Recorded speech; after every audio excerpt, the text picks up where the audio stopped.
두개가 있는 게 아니지.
Good day. My name is Mark Kennedy. I'm the country manager for Nexdigm in Japan. Welcome to Driving Tomorrow, exploring investment in India's key markets today. We're going to do a deep dive for South Korean automobile, healthcare, and electronics SMEs and how to penetrate the Indian market. First, however, we're going to do some basic housekeeping, and I apologize for the brief delay when we got started, but we had a technical problem that has been overcome. First of all, we are very interested in your questions for today. And today we're going to do the presentation in English. I'll do my best to speak slowly and clearly, but we will have our slides in Korean or Hangul. I wish I had learned Korean, but I'll have to learn a little bit more. In any case, please put your questions in the Q&A tab on the screen. Also, we're using Zoom today, so hopefully that you've got the optimal version ready to go. We are recording this webinar, and if you would like a link to the audio and video recording, we will provide that later on. Plus, you are put on mute at the moment, but later on in the chat box, we can turn on sound. Plus, everyone who participates today will receive the slide deck as a PDF format. Now, first, we'd like to reconfirm what is the purpose for today's program. Number one, our key takeaways will be a better idea of what India is as a major market and current statistics about the local economy. We have lots of data for you. We want you to be particularly knowledgeable about the automobile, healthcare, and electronics sectors, so we're going to do a deep dive in all three areas. We are also going to cover a little bit more than just statistics, but cover some preconceived notions and traditions about India and address each of those concerns, give you practical tips about potential market entry strategies, and then also introduce the Indian Chamber of Commerce in Korea and also Nexdigm and what both of these organizations can do to help support your plans for India. So we have three speakers today, and I'm going to introduce each of our two guest speakers separately. But just one more thing about me. I'm Mark Kennedy on the far right. I have just recently started to visit Korea, and I'll look forward to meeting you at some point as a follow-up. I actually am not based in Tokyo anymore. I lived there for many years, but I am living now in Kyushu, in Beppu. And we understand we have many visitors from Korea. If you happen to come to Beppu for a holiday and you have a spare 15, 30 minutes, give me a call, send me an email, and I'd be glad to meet you at your hotel. Otherwise, I'll see you in Seoul or wherever you are in Korea. So it is my great pleasure to introduce our first speaker, the Honorable Mr. Nishi Kant Singh. So let's go to his background. Mr. Singh, whom I have had the pleasure to meet personally in Seoul, is the Deputy Chief of Mission at the Embassy of India in Seoul. He is a member of the Indian Foreign Service and currently holds the position of Deputy Chief of Mission at the Embassy of India in Seoul. His career trajectory includes significant roles such as serving at the Embassy of India in Beijing, China, being the first secretary counselor in the Embassy of India in Manila in the Philippines, and contributing to various divisions within the Ministry of External Affairs, where he began his service in August of 2010. So, Mr. Singh, it's a pleasure to see you again. Thank you very much. We'd love to hear from you. Some opening remarks, please.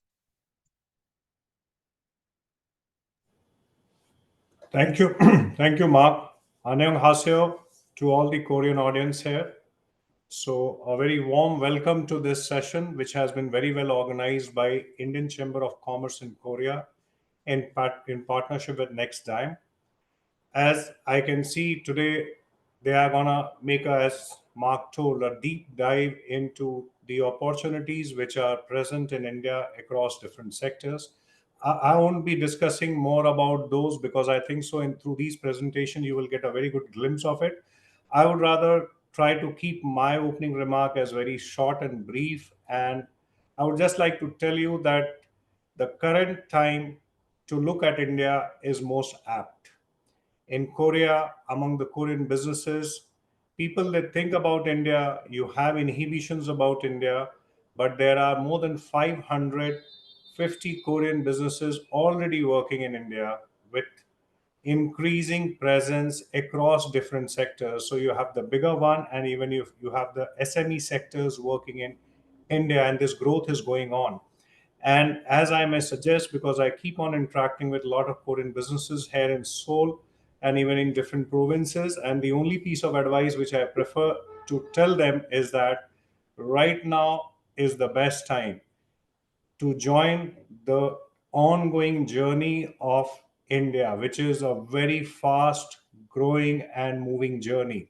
If you don't catch this train right now, and if you want to catch this train after 10 years, it may not be so easy. So the early catcher, the early birds will have a better advantage. So in that way, I would again thank the Indian Chamber of Commerce in Korea and Nexdigm for organizing such a beautiful event where I have gone through the presentation. It's very beautiful and it has been very well prepared. So let you go through these presentation, and as an embassy we are also there. You can approach us directly whenever you feel like. We are there to help you. You can approach us through the ICCK, the Indian Chamber of Commerce. The chairman of ICCK is already here. He would be giving his remarks today. So with these words, I would like to say thanks to all of you for taking out your time to participate in this very valuable seminar and webinar. Thank you. Mr. Singh, thank you so much for your time and comments. I look forward to seeing you again in Seoul. Our next speaker is Mr. Anil Sinha, who is the chairman of the Indian Chamber of Commerce in Korea. He is also the chief operating officer at Tata Daewoo Commercial Vehicles in Gunsan, South Korea. Before joining Tata Motors, he worked as the plant head for New Holland Fiat India Limited for 15 years. Mr. Sinha's 35 years of experience includes working at Mitsubishi Motors in Japan while working with VE Commercial Vehicles Limited. He has extensive know-how of working in a multicultural and multi-language work environment in North America, Europe, and Latin America while working for Fiat. Mr. Sinha is also a certified Six Sigma champion from the American Society for Quality. He is on the board of directors for Fiat India Automotive Private Limited. And just to remind you, he is the chairman of the Indian Chamber of Commerce in Korea. So without further ado, Mr. Sinha, please introduce yourself and give us a few comments. Thank you. Thank you, Mark. Good morning and to Mark and the people who have connected from India, and good afternoon to all the participants who have connected from Korea. And thank you, Mr. Nishikant, for a wonderful introductory remarks from you on this ICCK and Nexdigm webinar. So, Annyeonghaseyo, all of you. It's an honor and pleasure to welcome you all at this interactive webinar on Driving Tomorrow, exploring investment in India's key market today, opportunities for South Korean auto, healthcare and electronic SME in India, presented by Indian Chamber of Commerce in Korea and Nexdigm. We are delighted to have you present at this webinar today.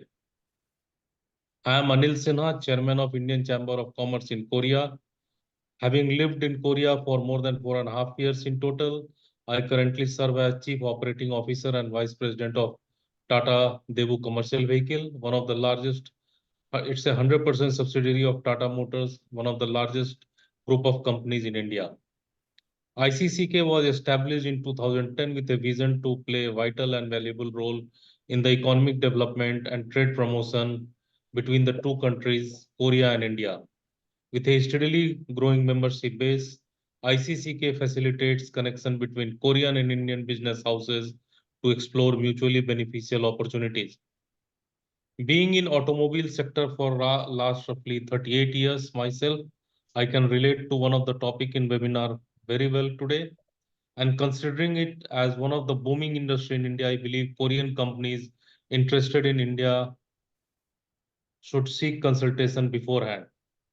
In terms of revenue of automobile sector in India, India has substantial growth over the last many years, driven by factors such as rising disposable income, urbanization, infrastructure development, and government initiatives.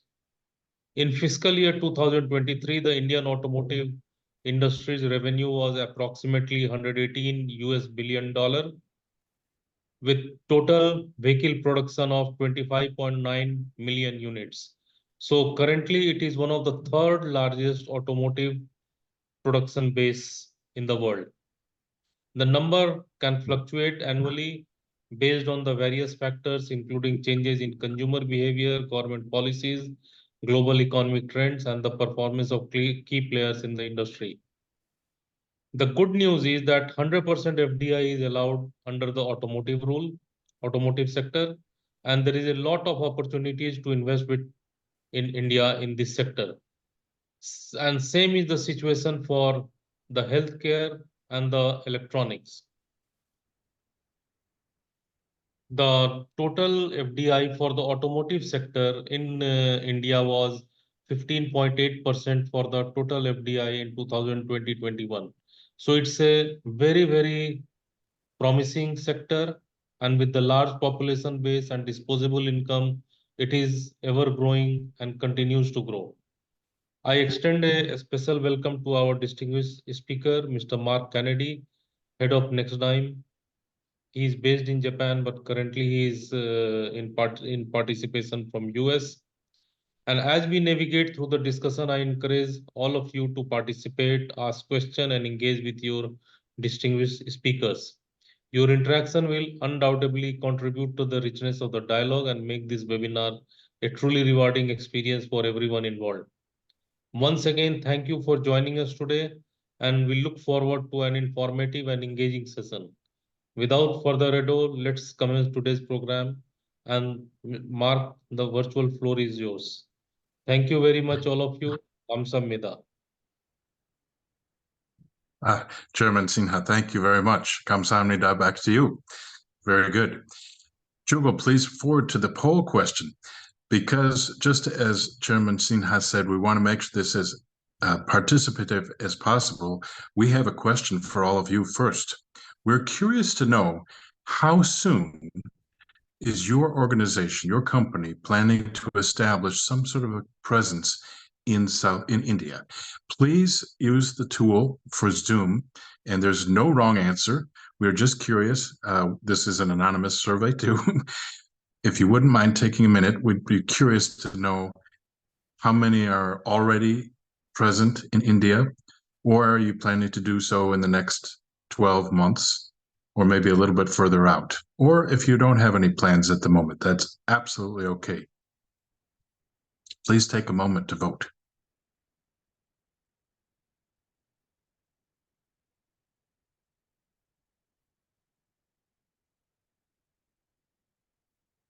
Great.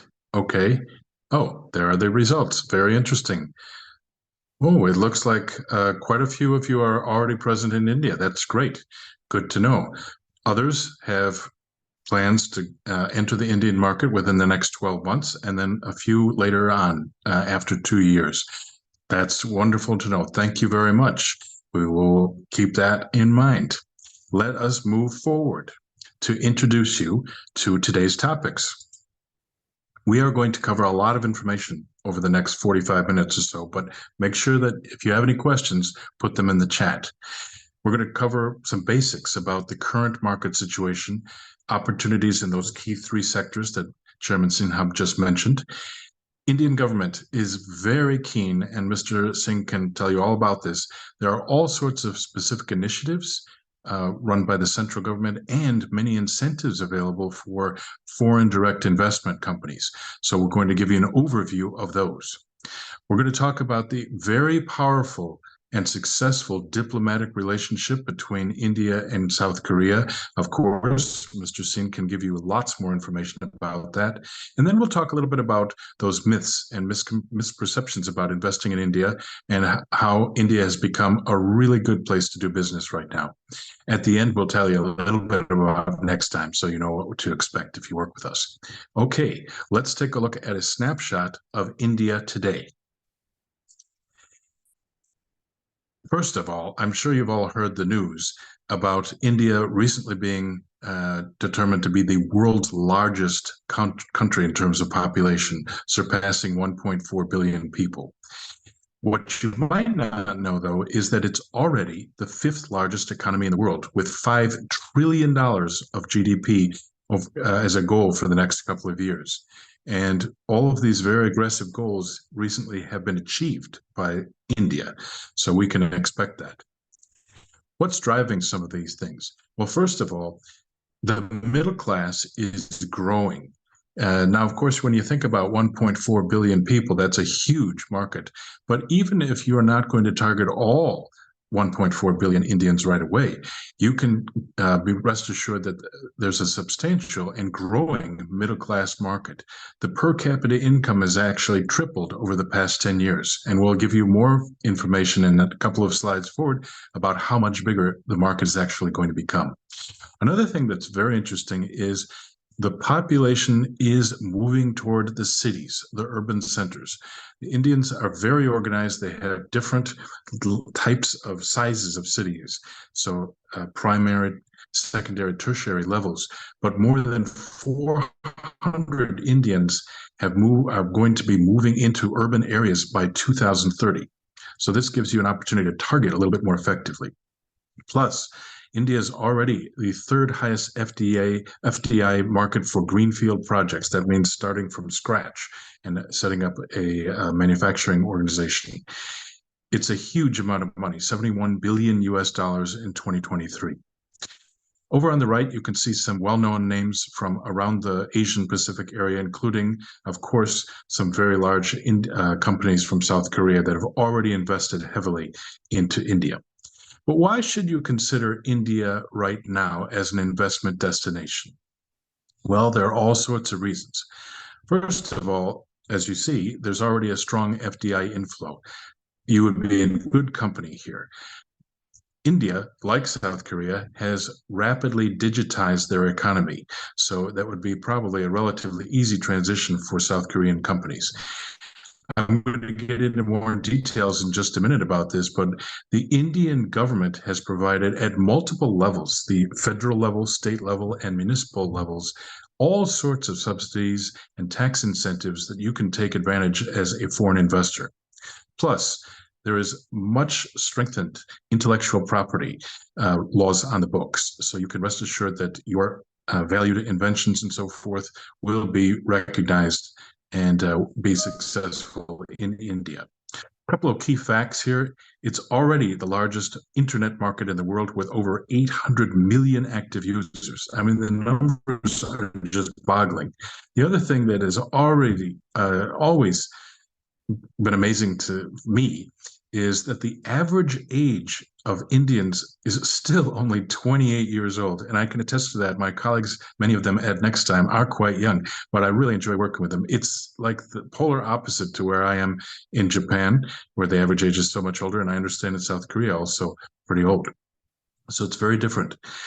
It has got a very established startup ecosystem. Indian companies are known the world over for having so many different startups, and we'll go into a little bit more detail about that later on.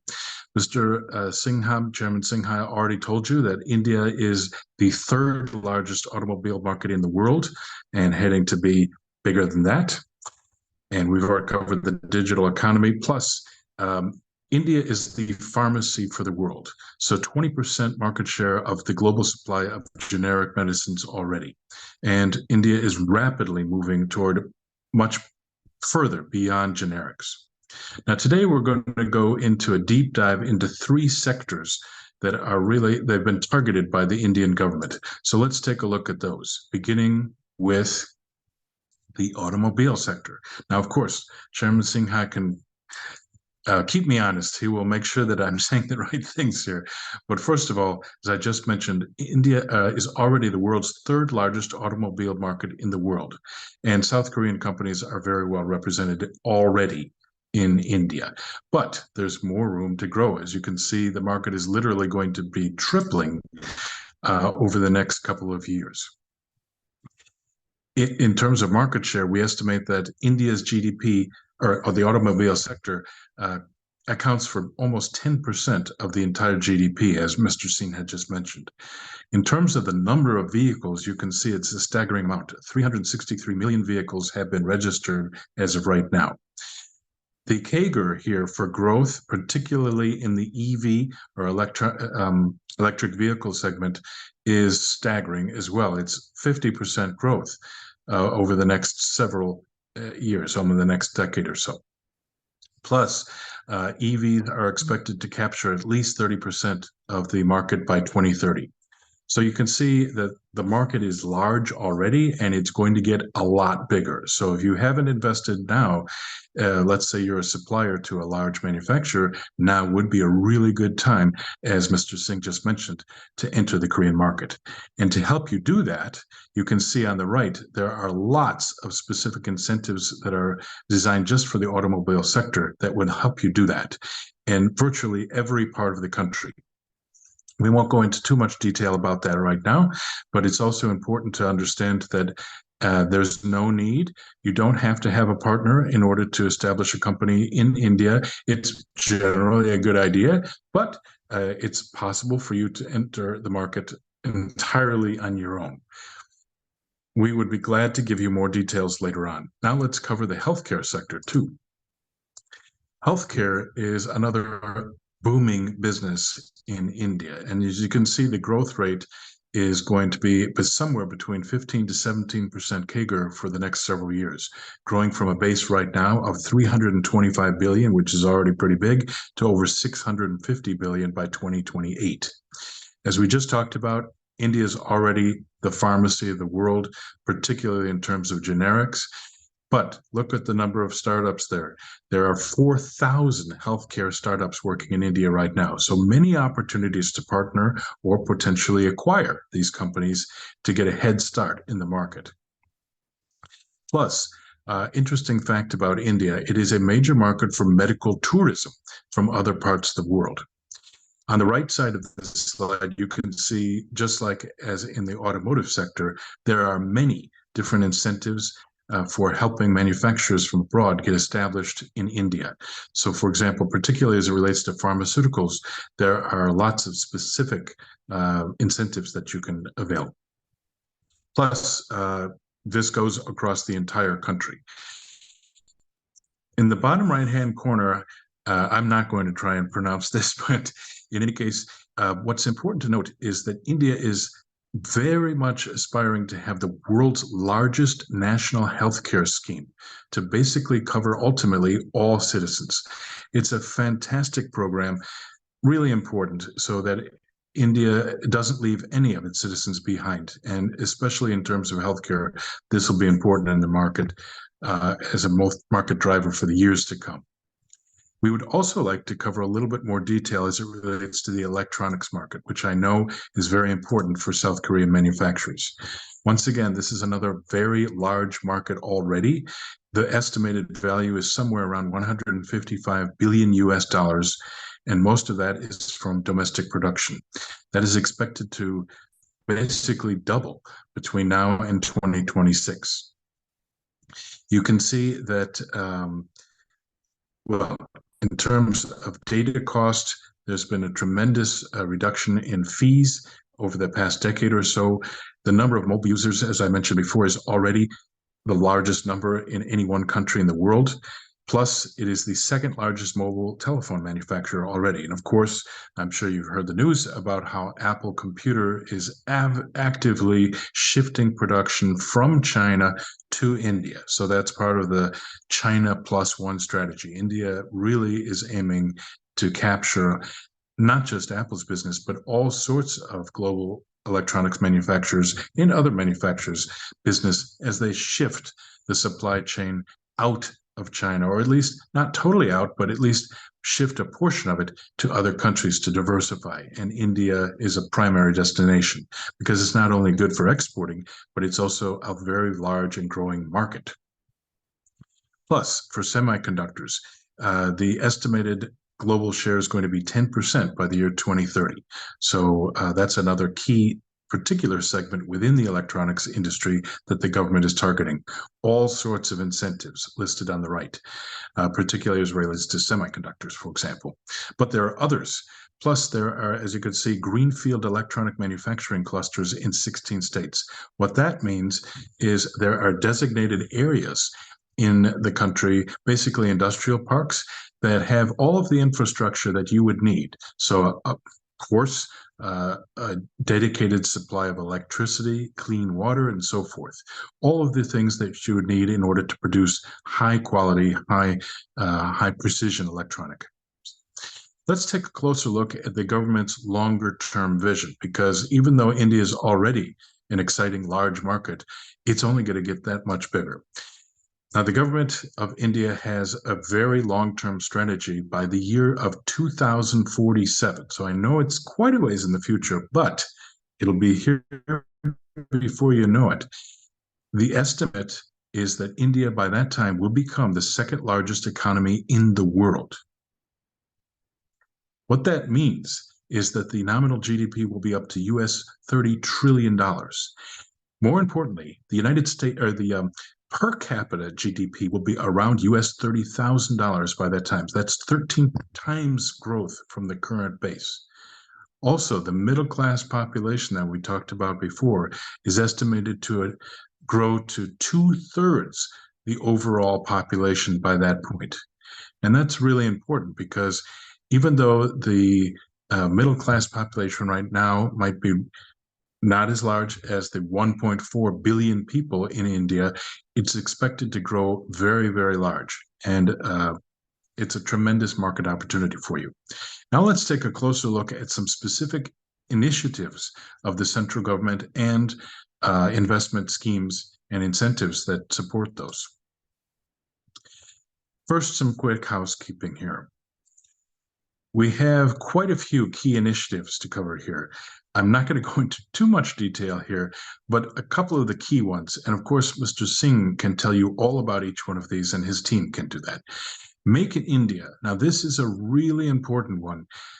Essentially, the government of India is very interested in helping foreign direct investment companies establish a manufacturing hub within India, not only to supply the domestic market, but ideally for export from India.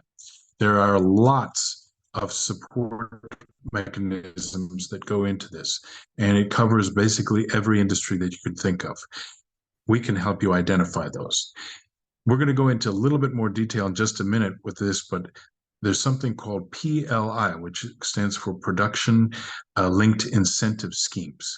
Now, they're very specific to particular industries, but this is an opportunity for the federal government, state government, and in some cases, municipal governments to combine resources to provide additional money and funding for foreign indirect investment that will help to offset capital investment in India.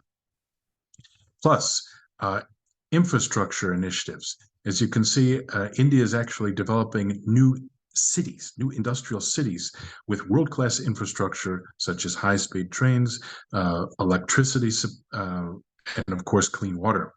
And this is all, once again, extremely well organized by the central government and targeted. We already talked about, on the right side, number 4, the new public healthcare scheme. So this is basically public insurance to help support universal access to high-quality healthcare. That's a wonderful initiative to reach all Indians ultimately. Plus, in the past, and we're going to get into this later, the general thinking was that India is a great market, huge potential, but it's also kind of a little difficult to do business there. Well, the government of India, once again, in partnership with lots of private firms, has figured out, yes, that had been the reputation, so let's do something about it. And they're very proactive in terms of basically eliminating the red tape. And if you have an issue, Mr. Singh has mentioned before, that just come to him and he will help resolve things. So that's a very proactive, let's get it done type of attitude, which is very much appreciated. Also, as you probably have heard, from the largest store down to literally mom and pop shops or street vendors, basically all payments now are essentially electronic in India. It's got its own system of doing this, and that's only one of all sorts of key initiatives related to digital India. But it's, well, of course, South Korea is kind of leading the way in this, but you'd be pleasantly surprised at what you see in India in terms of electronic payments.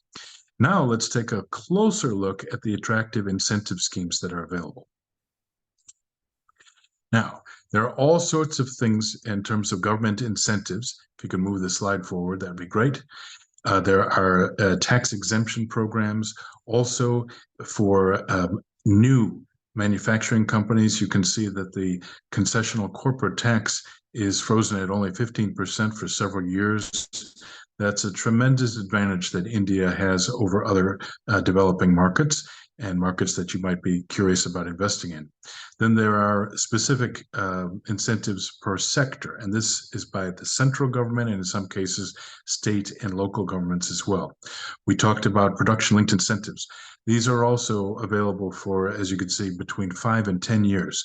So the government of India understands that if you're going to make a major capital investment, you have to have an incentive that is going to give payback over a longer period, and they're willing to put their money where their mouth is here.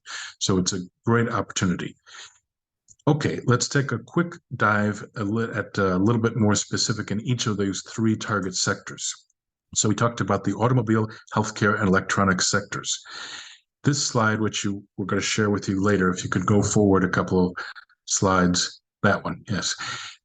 We'll have all the details for you when we send out the presentation. But you can see that there are specific production-linked incentive programs for each of these targeted sectors. And it's a lot of money, as you can see, in electronics, up to $6.7 billion.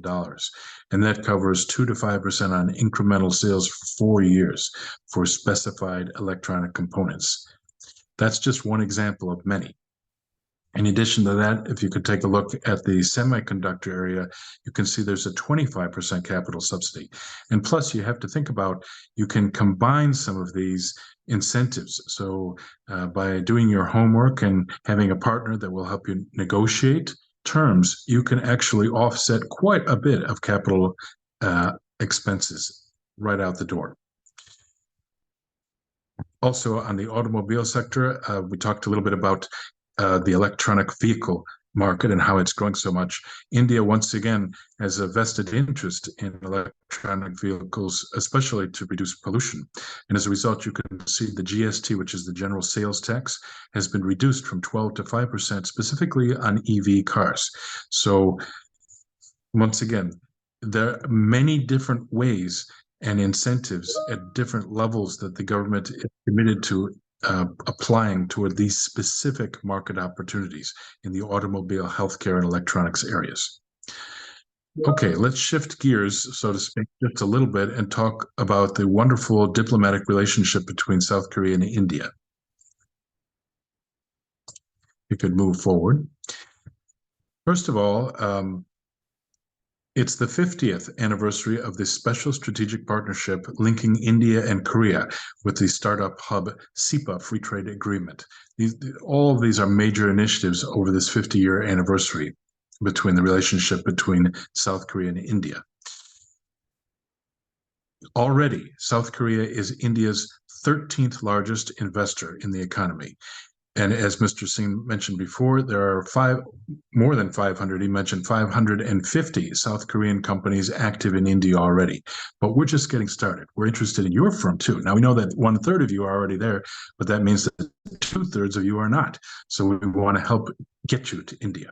The amount of money in terms of the India-Korea bilateral trade amount is growing rapidly. As you can see, between basically early 2021 and the end of this decade, the amount of investment going back and forth in terms of trade is going to double up to $50 billion.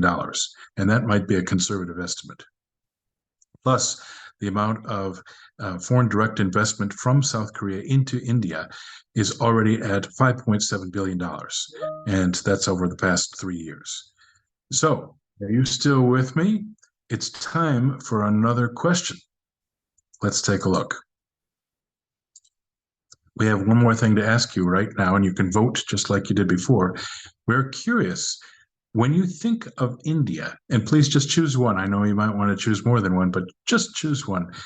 What are the business drivers that you think about when you think of India? Is it, why would you want to invest in India? Is it to diversify your supply chain, to penetrate a new market, to access the talent pool available in India, not just IT, but in many different sectors? Or is it primarily cost competitiveness?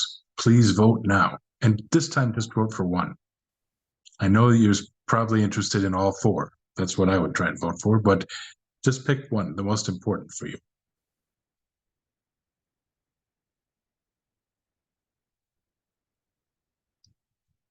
Okay, hopefully we'll get the answer and just, oh, very good.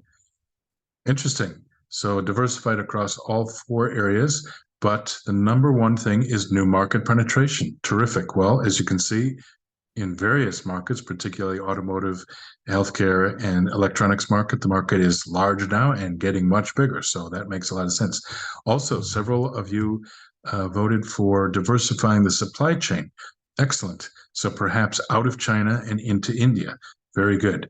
Plus, at least one of you voted for accessing the talent pool. I think that's fantastic. The talent is very extensive and runs deep in India across many areas. I know you often think about IT when you think of talent in India, but it's much broader than that already. And then lastly, at least a quarter of you talked about cost competitiveness. So perhaps for manufacturing and making in India. Wonderful. The government of India at many different levels is committed to helping you. Thank you very much. Now I'd like to shift gears once again and address some of the misperceptions, perhaps, that maybe not you, but maybe some of your colleagues, maybe older colleagues, have about the old India and how that might not be true anymore. So let's take a look at some of these things. Now we're calling this breaking the cultural myth. Beginning with, first of all, just how easy is it really to do business in India? The common perception versus reality, if we can move forward on the slides, that would be great, is that traditionally it's been a little difficult to do business in India. I admit when I first started with Nexdigm, I kind of had that impression too, but I was wrong. And the government of India in particular, and of course the chambers of commerce, are absolutely committed to addressing this old perception, which is no longer true. And as a result, the government of India has been recognized as helping to bring India into the modern world of doing business. Can we move forward with the slides, please? Now, according to a widely cited study, the ease of doing business has improved dramatically from a low ranking of 142 out of something like 200 countries to now 63rd best. Now, that means that there's still room for improvement. There's no doubt about it. But helping for development, skilled employees, tremendous investment in infrastructure, including high-speed trains, power, clean water, etc. And not least but not last, tax reform, which is the bread and butter of Nexdigm. All of these areas have experienced significant productive reform in the past decade or so, with the intention of making India a much easier place to do business. So I think while there's still room to improve, it's much, much easier now to do business in India. Jugal, we need the slides move forward. Also, another common misperception is the market really big enough to warrant your attention? We know that you have many different options for investing around the world or entering other markets. Now, I've already given you some key facts and figures that will probably make you think that, oh, of course, at least in the automotive, healthcare, and electronics industries, India is already big enough market. I would tend to agree with you, but it's not just those areas. It's virtually any market. And what's driving that is the consumer income and purchasing power, particularly of the middle class, is growing dramatically. We talked a little bit about the size of the middle class growing from the current level of about 400 million people to over 800 million people by the year 2047, or essentially 2/3 of the entire country will be middle class. And by the way, the definition of middle class right now is annual income of somewhere between $2,000 and $36,000 US per year. So let's say on average around $25,000.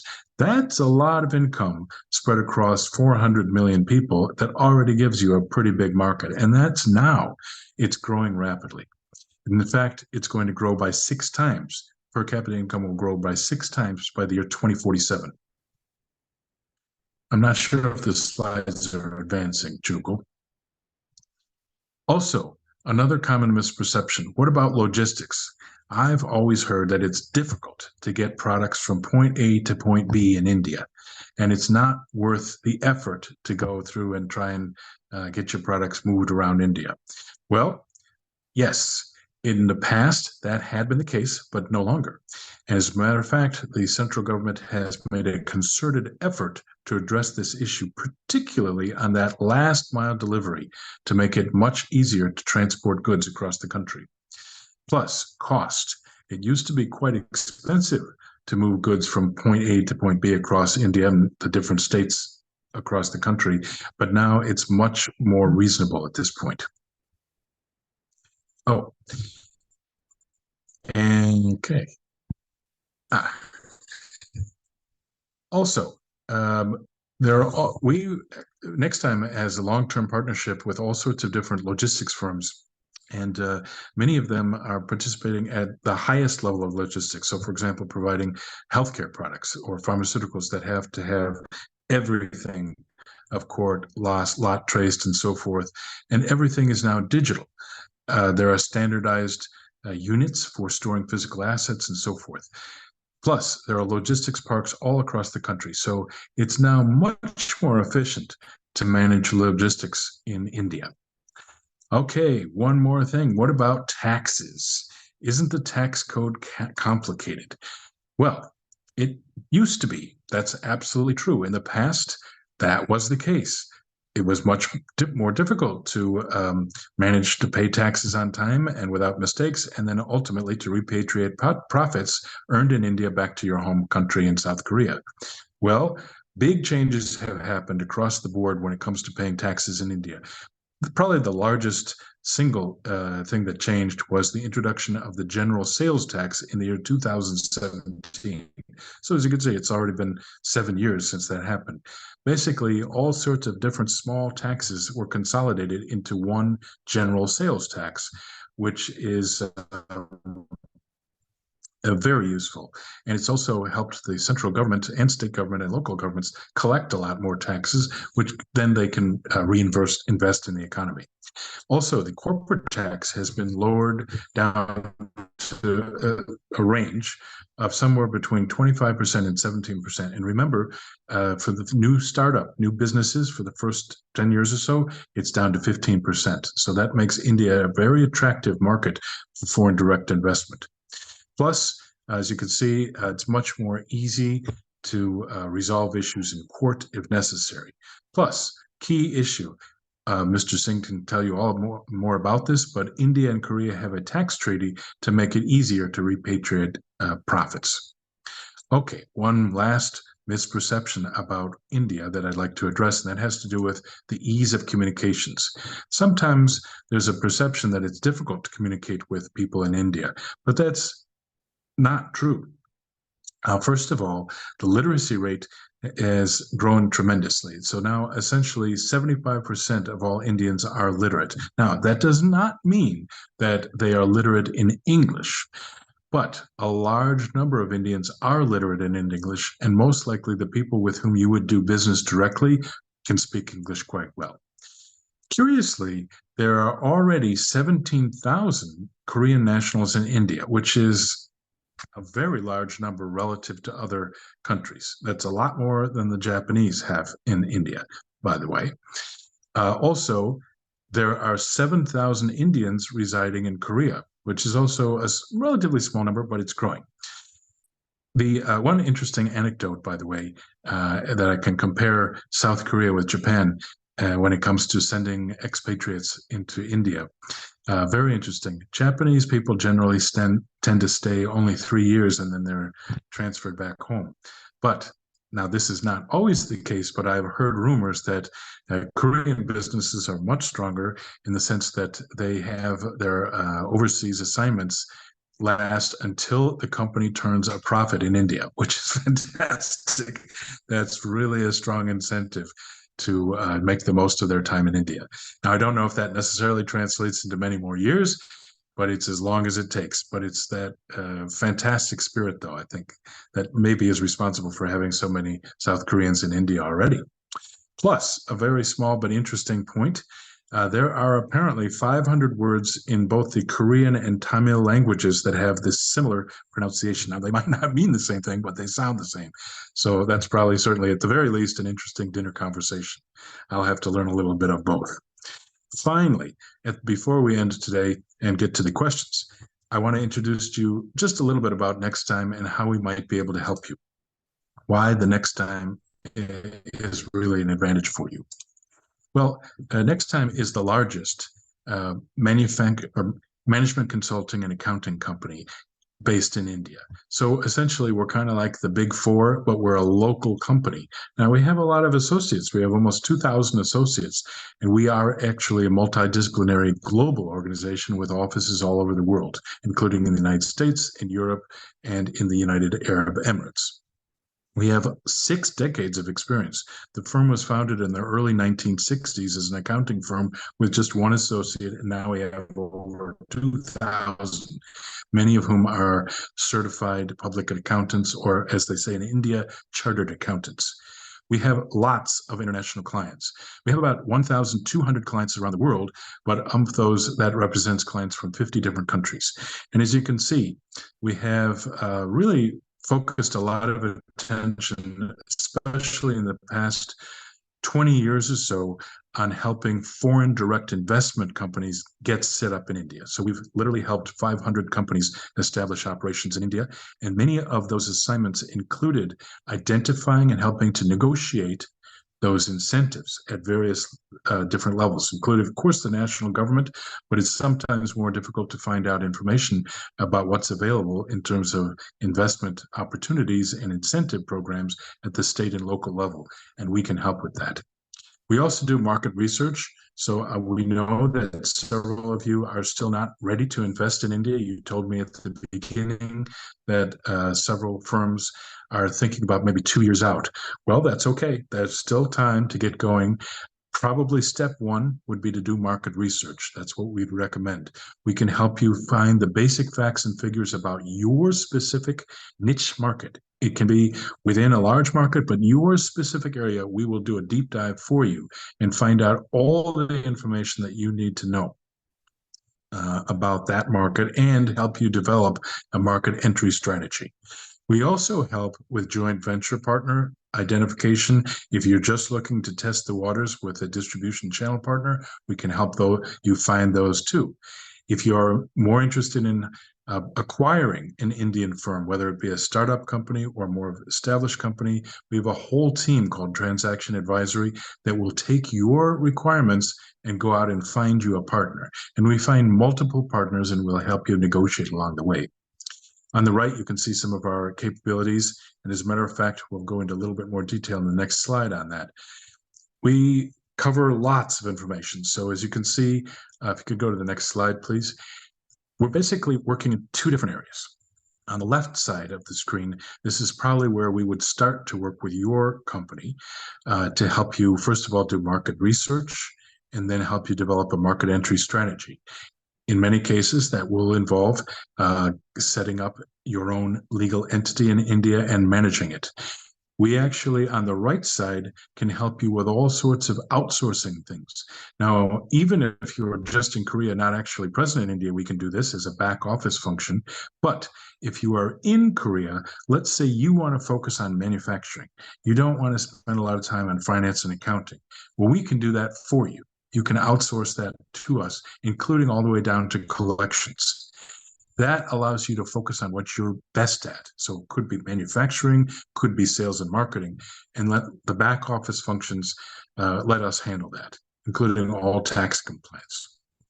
So that's an example of how we have lots of different parts of the company that can help you at various different levels. Of course, when it comes to our bread and butter, as I told you before, our base has to do with tax and tax compliance, assurance, and so forth. You don't have anything to worry about, and when it comes to that.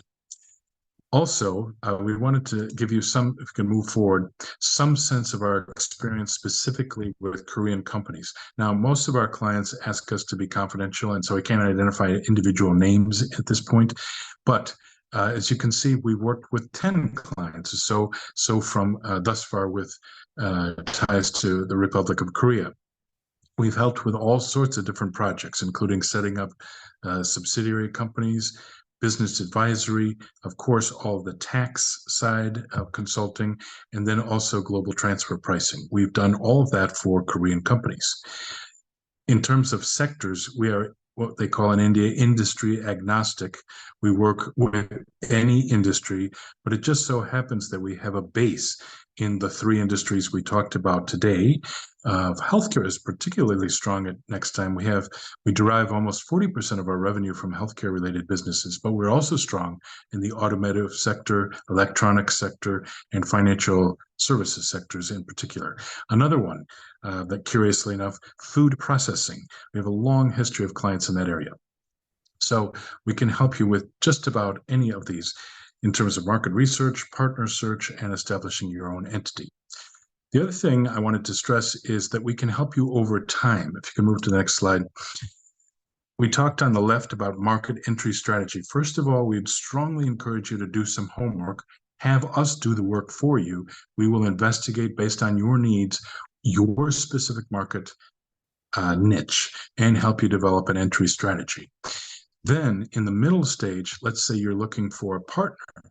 Well, we can help you assess many different potential partners, whittle that list down, filter that list down to a manageable number of potential partners, help you interview those partners, and then negotiate a deal with them. In addition to that, if you want to jump the gun and invest on your own in India, as Mr. Sin mentioned at the beginning, 100% FDI investments are allowed in most sectors, not all of them, but most sectors in India.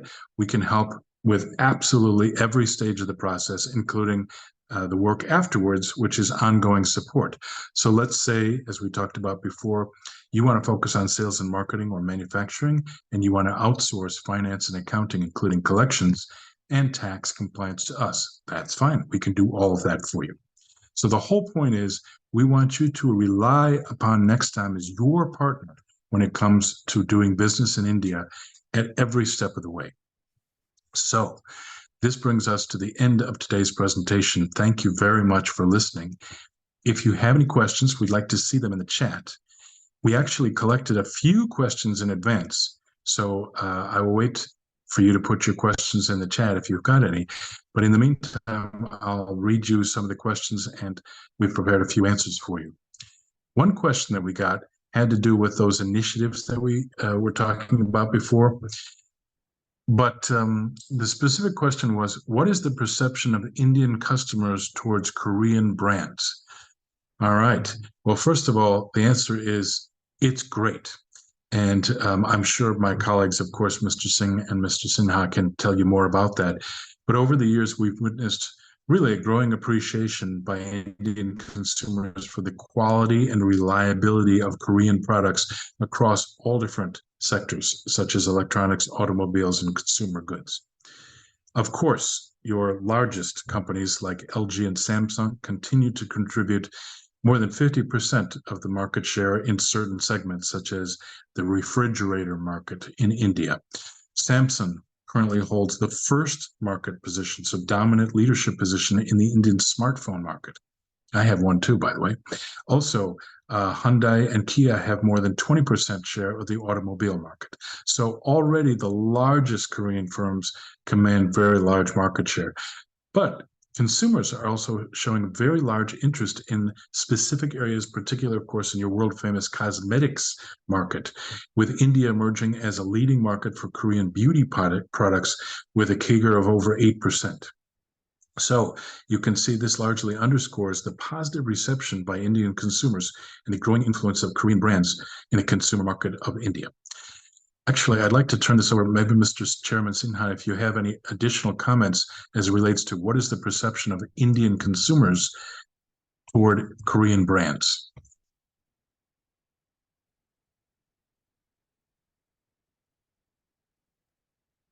Yeah, thank you, Mark. Just to answer this question, Korean brands are very well respected in India, and you can see in I can share about the automotive sector. Hyundai and Kia are at number 2 position in India, and for Hyundai and Kia, after US, India is the second most profitable market. So you can see that it's a really profitable market for the Korean business houses. And also now Hyundai is going for another 200 million US dollar of investment, and they're buying a new car plant near Pune, which was earlier a General Motors car plant to reach their capacity of 1 million cars per annum. So India is going to be the largest production base for the cars for Hyundai and Kia in the world. That is one part of it. Similarly, Wow. Mark explained about phone. Roughly 35% of Samsung phones are being produced in India. Many of the phones which are being sold in Korea are made in India. So it's not that Indian manufacturing capability is low or Indian quality perception is low. It has built tremendously over last 15 years, and the made in India products are being received worldwide in a very, very positive manner. And Korean companies' product made in India are also being accepted worldwide in a very, very positive manner. Samsung, if we talk about Samsung televisions or white goods or LG white goods, they are very, very well accepted across world. So it's a huge market or manufacturing market as well as manufacturing base for the Korean companies. Terrific. Thank you very much. We have another question. Do we need to set up a manufacturing unit in India in order to take advantage of the incentives you talked about? That's a great question. Thank you very much. The answer is yes, you do. As we discussed, the Indian government is actually actively promoting the Make in India initiative in particular, and therefore they're encouraging companies to engage in domestic production to reduce the dependence on imports. So we talked a little bit about those production-linked incentives, or PLI schemes. This has been terrific, and there are specific industries that are focused here, and we talked a little bit about that, but we're talking about huge amounts of money here. As an example, the mobile telephone market, the exports are expected to reach over $70 trillion between the next couple of years, and 80% of those phones are made at plants that were supported by various PLI schemes. And that's just one example of all sorts of different things. So in summary, one other question is, well, how much of your total capital and CapEx investment could be offset by that type of scheme? It varies, but a rule of thumb would be somewhere between 30 and 50% of your total investment can be availed in some form. as incentives or subsidies if you set up your manufacturing unit in India. Therefore, that's yet another key reason, just as Mr. Sinha mentioned, that makes India a really attractive market for market entry. Chairman Sinha, do you have anything else you want to add on that? Yeah, I would like to add on to that. The most important thing about one is the PLI, production linked incentives. So you put up a manufacturing base in India as per government plan. For setting up the plant itself, you get lots of incentive in terms of electricity or land usage pattern or rebate and all those things. So setting up the manufacturing industry itself is helped by the government policies. On top of that, when it comes to the actual mass production, the whole process of PLI has been automated. So there are government portal in different sector. You put your production data and your part number or product name and category into that.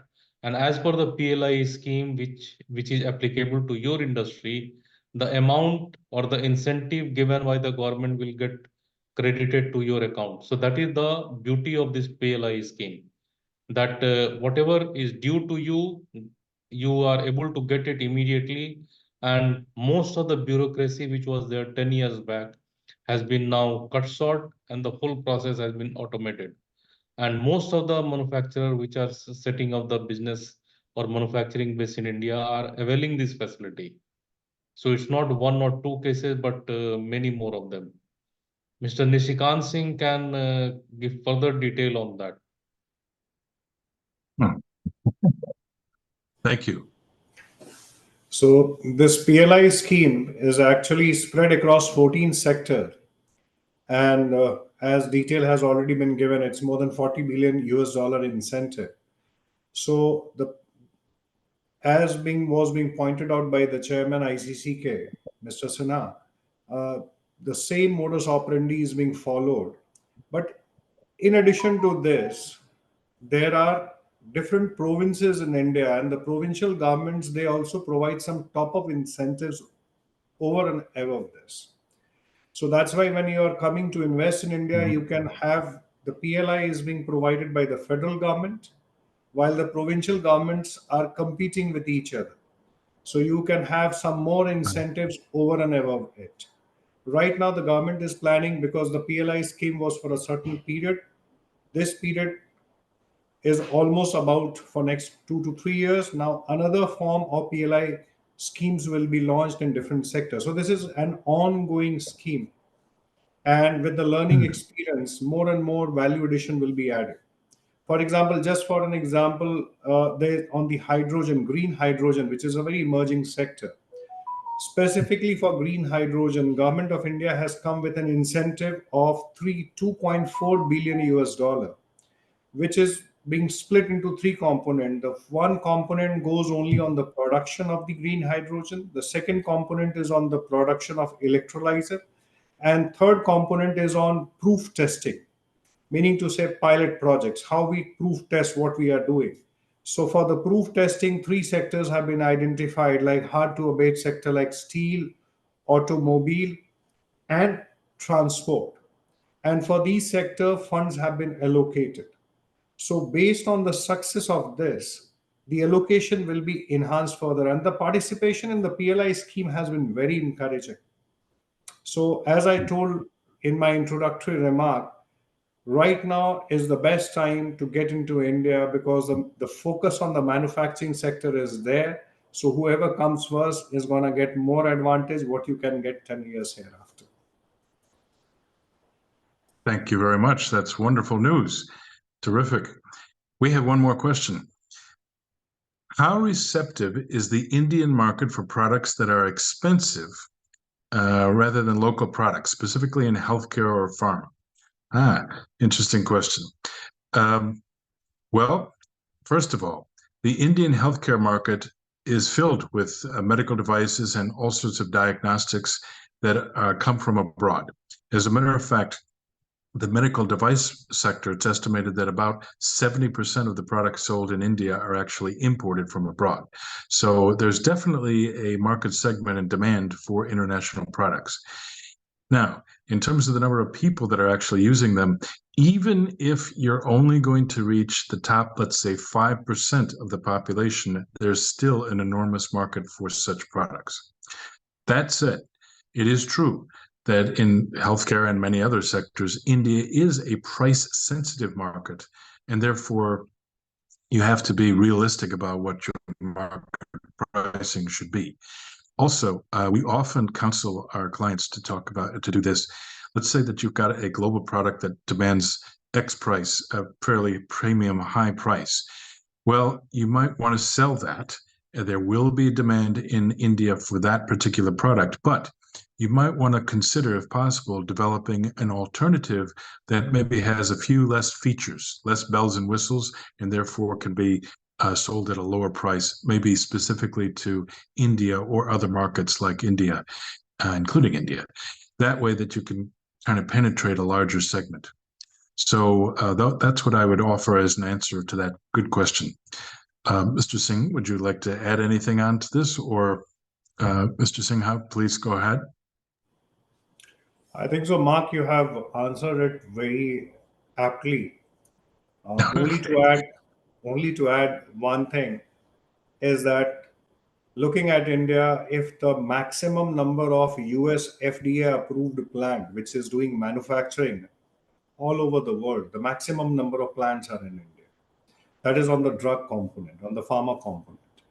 The medical device sector is coming up in India. There are medical device parks being set up in certain regions, especially in the southern India, the Andhra Pradesh and Telangana, where the medical device park is coming up. So this is a sunrise sector in India. There's a PLI scheme. And I think so there is a lot of scope to explore this. Then the third thing which I would like to say, the focus on making APIs in India. So that is also there. Our PLI scheme for drug formulations, for APIs. There are some Korean companies who are already doing some contract manufacturing in India. But I think so this is an area which has not been explored that much.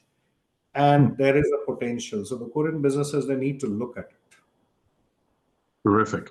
Thank you very much for clarifying.